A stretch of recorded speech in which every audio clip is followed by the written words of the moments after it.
Bienvenue tout le monde sur la chaîne Question de Perspective et aujourd'hui sur mon analyse d'Aragami 2. Aragami se retrouve à avoir les tags Ninja, Stealth et Assassin avec Online Co-op. Les tags sont quand même assez respectés, c'est vraiment très Ninja, Stealth, Assassin. J'ai pas mal rien d'autre à dire sur les tags. Le jeu en ce moment coûte 39,99$. Toutefois, je l'ai eu sur Humble Bundle. Et pour l'instant, il y a seulement 2644 reviews pour mostly positive. Et le jeu est sorti le 17 décembre 2021. Et sur ce, on va aller voir les images. Donc, dans le jeu, tu as un mini voice acting en japonais. Pas le plus fou voice acting de tous les temps. Mais on s'attend à un petit voice acting un peu shadowy, puis avec un peu de trucs. Ben, ça donne un petit vibe ninja. Dans les mécaniques de base, tu peux double jump, tu peux dash, tu peux simple jump, tu peux te sneak, tu peux one-shot le monde quand t'es sneak, tu peux te shadow dash de même, shadow leap sur des corners pour te leap à des endroits, d'un endroit à l'autre. Globalement, le jeu, comme vous pouvez comprendre, c'est un jeu de stealth. On se retrouve à avoir un jeu qui est très similaire à Assassin's Creed ou les jeux similaires à Assassin's Creed. Par contre, je dis tout de suite, l'histoire est à chier. J'ai joué 1 heure, j'ai eu zéro intérêt pour l'histoire. Si vous avez apprécié l'histoire, désolé de vous avoir vexé, mais pour moi, l'histoire est à chier. Vous pouvez vous cacher. Quand vous êtes caché, les ennemis vous voient moins et c'est plus facile de les assassiner. Quand vous arrivez dans une nouvelle location, on se retrouve souvent à avoir un genre de puzzle. Et le puzzle se retrouve à être comment je peux tuer tout le monde sans être vu. Ça, c'est le puzzle numéro 1. Et le jeu essaye que vous le faites de même. Vous pouvez aussi vous battre. Il y a des mécaniques de jeu d'action. Donc, vous pouvez parry, puis vous pouvez donner des coups d'épée. C'est pas le meilleur système que j'ai joué de toute ma vie, mais il est jouable.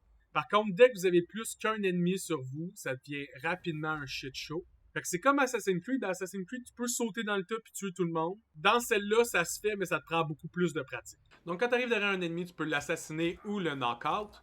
Si tu le knock-out, tu peux le carry puis l'apporter ailleurs. Par contre, certains ennemis knock-out peuvent se faire réveiller. Soit ils vont se réveiller par eux-mêmes, ou si quelqu'un les trouve, va les réveiller. Fait que pourquoi tu les tuerais pas toutes? Hein? C'est plus facile. Là, tu vas me dire, oui, mais là, les tuer toutes, ça me donne pas le même achievement. Ouais, je suis d'accord, parce qu'un des seuls attraits de ce jeu-là, c'est de te dire, refais les mêmes choses en boucle tout le temps, mais fais-les différemment. Fais-les en tuant tout le monde. Fais-les en étant un ghost. Fais-les sans être détecté. Fais-les en tuant personne. Évidemment, chaque instance va donner une mission différente. Avant de montrer différentes instances, voici le tutoriel de combat. Quand tu appuies sur carré de la manette, t'attaques. Je jouais sur ordi, mais il vous conseille énormément d'avoir une manette. Si vous tenez le bouton pour bloquer, on peut voir que ma stam en bas a diminué. Hein, on a vu ça dans infini jeux d'action récemment. Par contre, si tu lâches ton bouton, ta stam elle remonte. Et si tu times ton parry exactement au bon moment, ben, tu casses la stance de ton adversaire et donc à la longue, tu peux finir par le stun, puis lui faire une grosse attaque, puis lui faire beaucoup plus mal parce que sa stamina à lui est finie. Ça, c'est la Shadow Vision. Ça vous permet de savoir sont où les gens, tout simplement. Vous pouvez faire certains moves nice, genre vous coller sur le coin d'un mur, puis d'assassiner la personne pour pouvoir la mettre de ton côté du mur. Mais c'est quelque chose qu'on peut faire dans Assassin's Creed, dans les premiers Assassin's Creed, qui datent maintenant de genre 20 ans. Vous savez comment j'aime quand les jeux évoluent sur certaines choses? Je veux dire, la seule affaire qui est différente d'un jeu d'Assassin's Creed dans ce jeu-là, c'est que je peux me téléporter dans l'ombre. Puis pour vrai, je m'en calisse. Donc l'histoire, c'est que t'es un shadow réincarné, tu fais partie d'un clan qui peut pas vraiment mourir, puis quand il meurt, il se ramasse dans un genre de pocket weird dimension avec du monde weird. Bref, c'est pas super important l'histoire. L'affaire importante, c'est que tu peux level up. Hein? Parce que si que ce jeu-là serait intolérable si t'avais pas un aspect RPG dedans. Mais au moins, t'en as un. C'est quand tu fais des missions, tu débloques des scrolls. Comme ça, tu ramènes ces scrolls-là à ce fou-là. Ce fou-là, il t'apprend des skills. Quand tu rentres dans une map, tu décides si ça fait easy, normal, hard ou mode classique. En mode classique, tu peux juste utiliser les skills comme dans le jeu 1. J'ai pas joué au jeu 1. J'ai essayé une fois, puis j'aime mieux le mode non classique. Après ça, que tu choisis easy, normal ou difficulté, ça change juste le nombre d'XP que tu fais puis le nombre de goals que tu fais. Fait que si ça t'intéresse, sinon ça t'intéresse pas. Et tu as le nombre de secrets qu'il y a dans la map. Donc, dans la mission de Elder Scrolls, je pourrais trouver 3 secrets. Hein? C'est le fun. Quand tu rentres dans la mission, ça va dire qu'est-ce que tu dois faire. Ici, ça disait que je devais eavesdrop on a conversation among enemies, ce que j'ai fait. Puis après ça, je dois aller chercher en dessous, caché par ma grosse face, le get de Shadow Technic Scroll. Donc, dès que j'aurais pris le scroll, ben, j'ai juste à m'enfuir de l'instance avec le scroll et j'ai réussi la mission. Fait que je pourrais tuer personne, trouver le scroll, prendre le scroll et me sauver.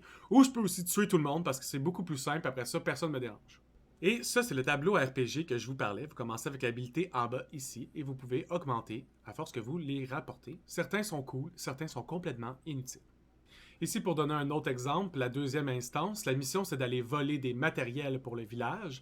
Donc, les gardes sont alertés quand tu essaies de voler le sac. Tu peux essayer quand même de voler au complet. Après ça, tu peux te sauver, te cacher, le bord d'un mur, attendre qu'il passe et l'assassiner. Un des premiers skills que tu bloques, c'est Whisper. Ça va mettre siffler pour que les personnes viennent vers toi. Quand même pratique. Donc, quand vous sortez par le portail dans lequel vous êtes rentré, vous enfuyez, ça vous donne vos stats et un rank en mauvais pouvoir. J'ai eu B, hein? Pas super bon, mais c'est pas super mauvais non plus. C'est ce qui va donc terminer les images que je voulais vous montrer pour le jeu.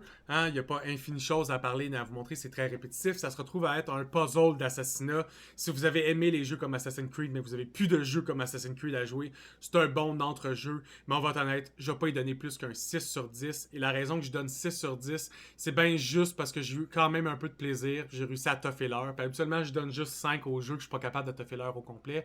Mais le jeu, il est déjà désinstallé. J'ai fait l'heure. Je vous en ai parlé. Je vous le conseille pas vraiment. Du moins, pas pour le prix qui est sur Steam. C'est beaucoup trop cher payé pour ce genre de jeu-là.